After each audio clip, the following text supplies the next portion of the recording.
Welcome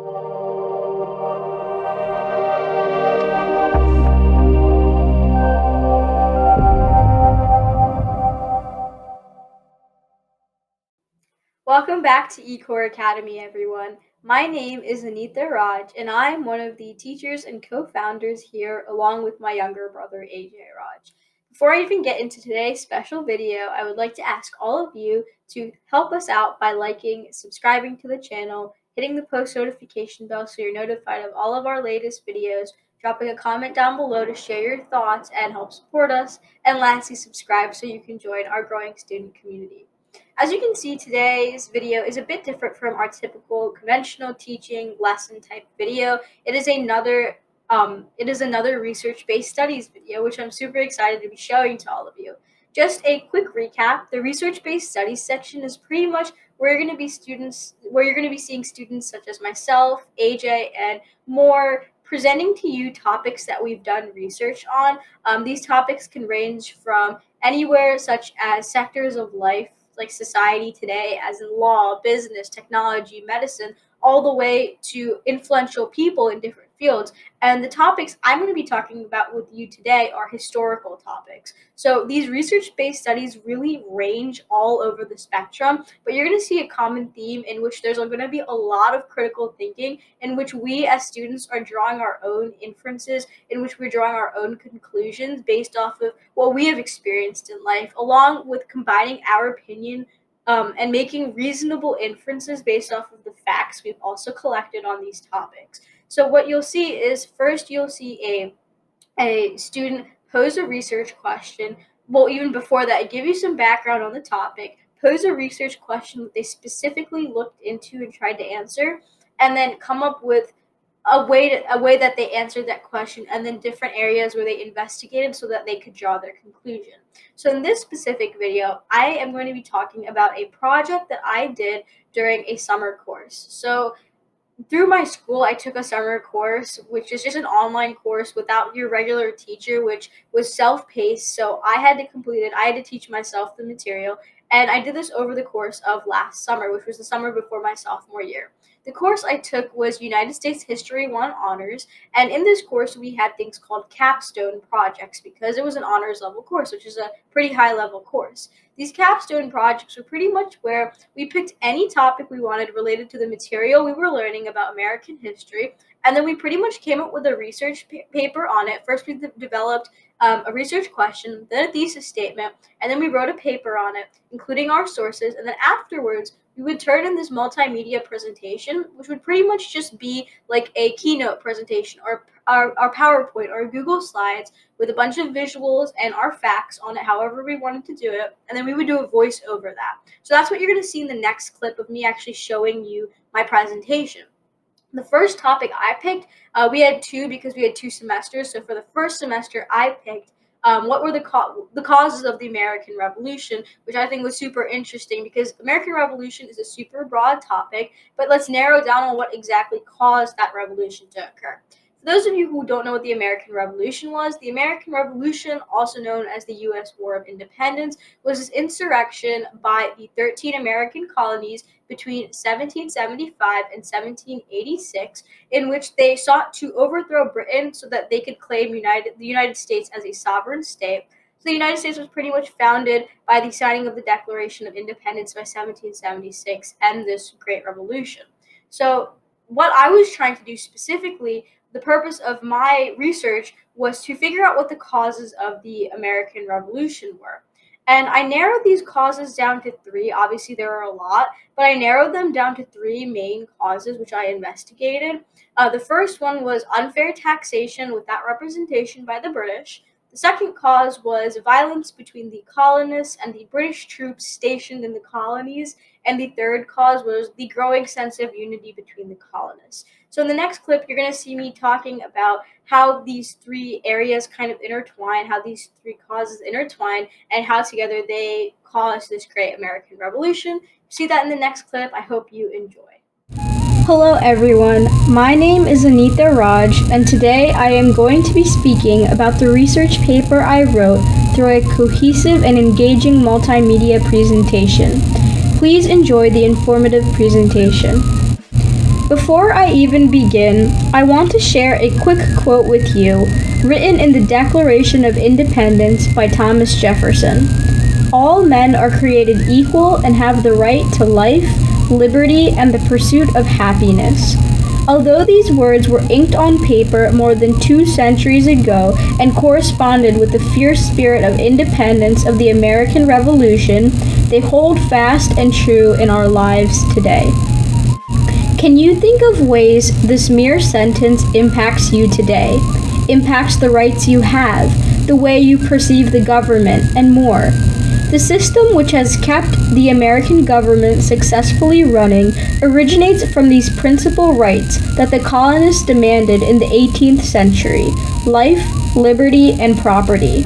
However, the colonists would not be demanding such personal freedoms if not for being put in a position where they were denied them. No, the colonists raised their voices against the oppression they felt as a result of the rule of the British. At the end of the day, Jefferson's words, the Declaration of Independence, and the spirit of rebellion were all caused by hostile feelings towards British rule. These hostile feelings eventually led to the Great American Revolution.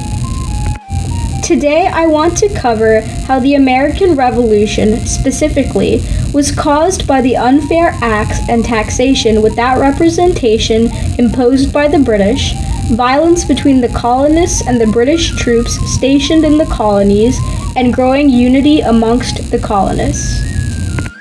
Let us begin by reviewing some colonial history and the events which led to the colonists realizing the differences they harbored towards the British. The colonists first arrived in the Americas by British decree to escape religious persecution in England. These groups included Puritans, Quakers, and many more.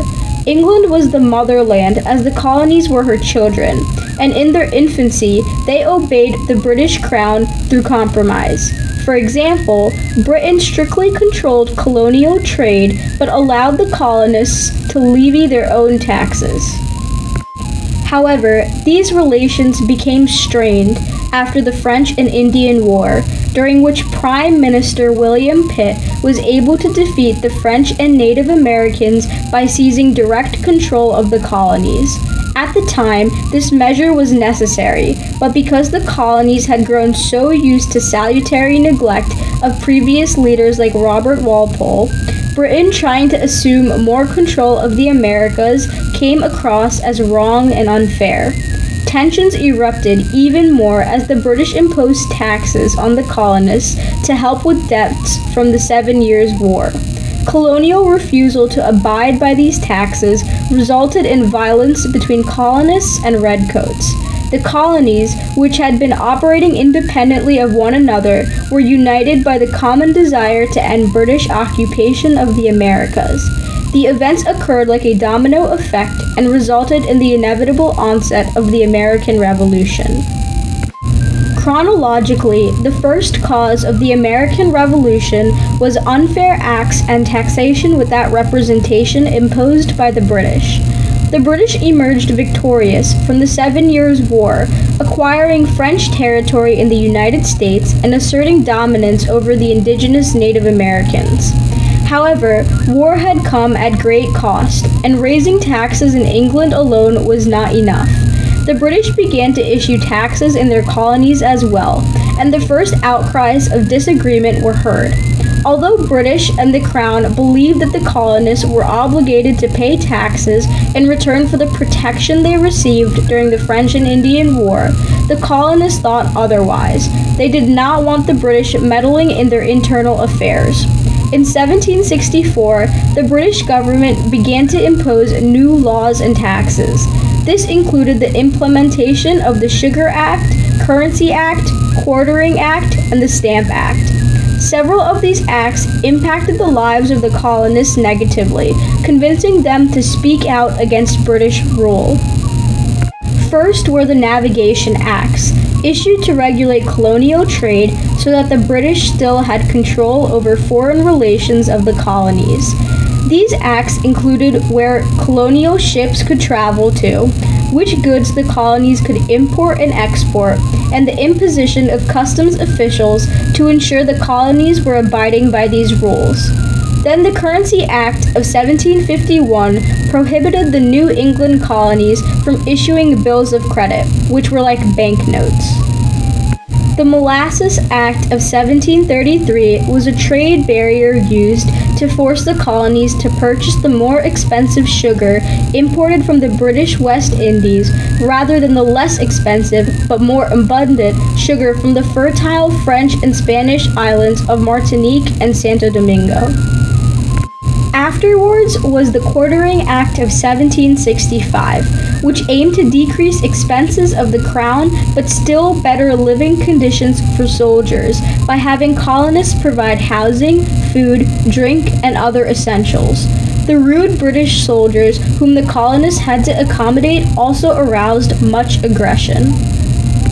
With more British officials being posted in the colonies, the British Parliament needed a way to raise revenue to pay them, so it passed the Townshend Acts of 1767, which placed import duties on glass, tea, paint, and paper.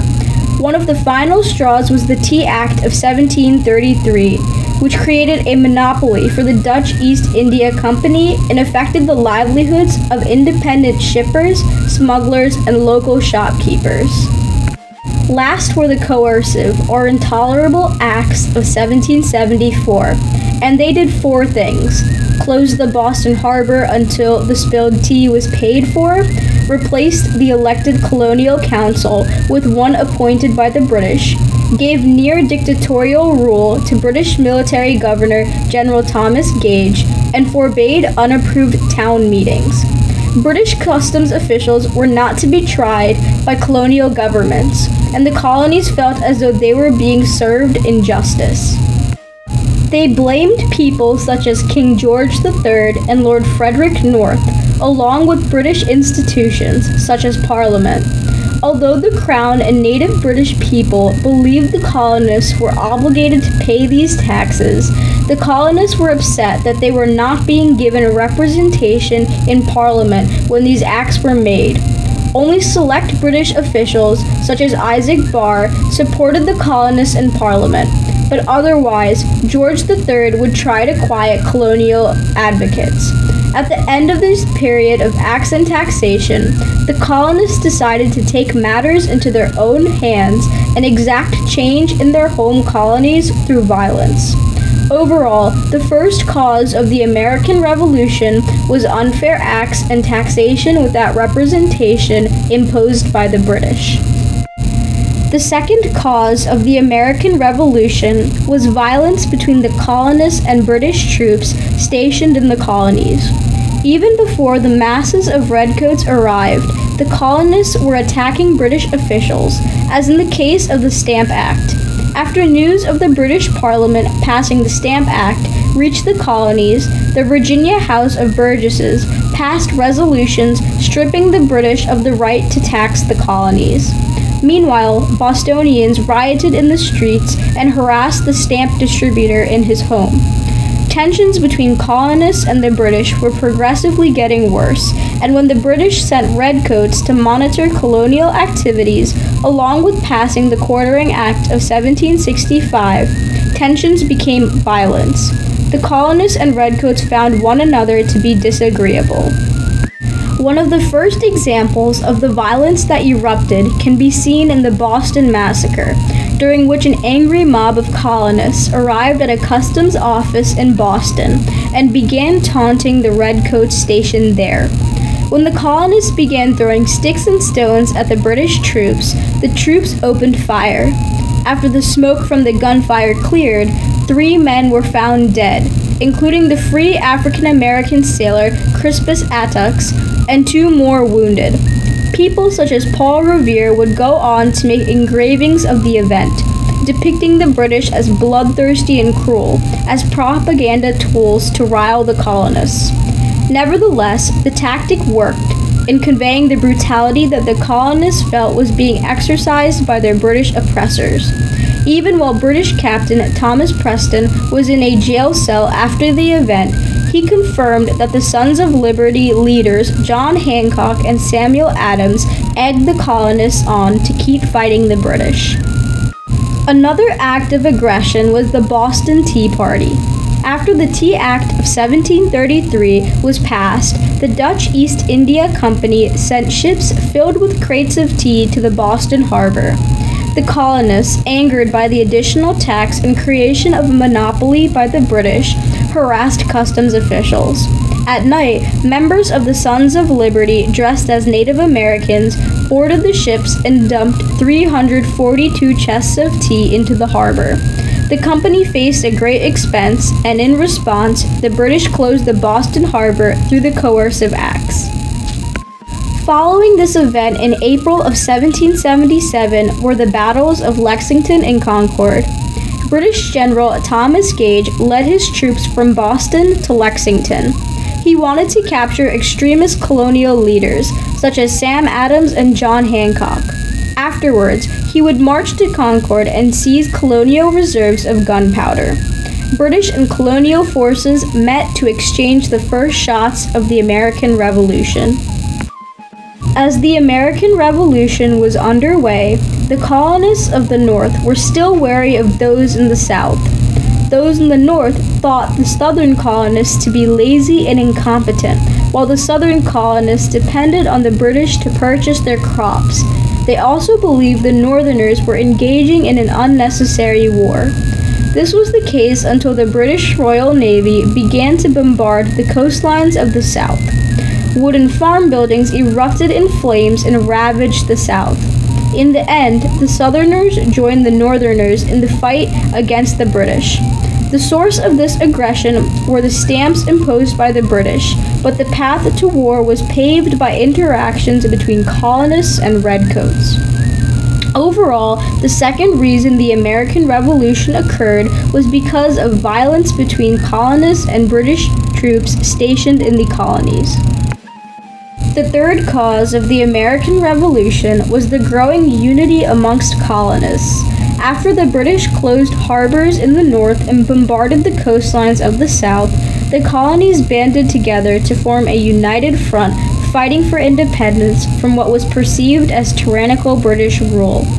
The thousands of miles of ocean which separated the colonies from their motherland, along with the implementation of salutary neglect, resulted in the colonies developing new identities from Britain, even identities different from one another. However, the colonies were tested for the first time when they were required to band together during the French and Indian War. The colonies had to be united and support the British against the French and their native allies, because a French victory in the New World would result in loss of the current British colonies and superiority. In this scenario, the colonies and Britain presented a unified front. However, after this war, when the British tried to seize full control of the colonies, the British and colonists realized how fundamentally different they were after growing into two very different countries over the years.